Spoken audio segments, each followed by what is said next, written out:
गणेश मूर्ति विसर्जन यात्रा में ख़वाली भर दो झोली।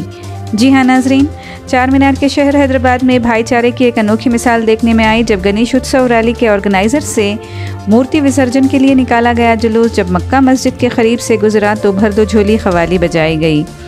लाल कुर्ते में मलबूस अकीदतमंदों ने रक़्स किया। ये ख़वाली 2015 में रिलीज़ हुई सलमान खान और नवाजुद्दीन की फ़िल्म बजरंगी भाईजान से ली गई है। 10 रोज़ा गणेश चतुर्थी त्यौहार पुलिस की सख्त हिफाजती इंतज़ामात के दरमियान जुमे को इख्तिताम पजीर हुआ। अगस्त के आखिरी हफ्ते में भारतीय जनता पार्टी के मुअत्तल करदा MLA राजा सिंह के पैगम्बर इस्लाम के बारे में मुतनाज़ा रिमार्क्स पर हालिया मुज़ाहिरों और बदअमनी के बाद त्योहारों के दौरान भी इजाफी एहतियात बरती जा रही है। इधर मक्का मस्जिद में तकरीबन 1:30 बजे जुमे की नमाज ख़त्म हुई और लोग एक जगह जमा नहीं हुए। मजहबी स्कॉलर्स ने भी अमन बरकरार रखने और लोगों को घरों के करीब नमाज अदा करने की अपील की थी।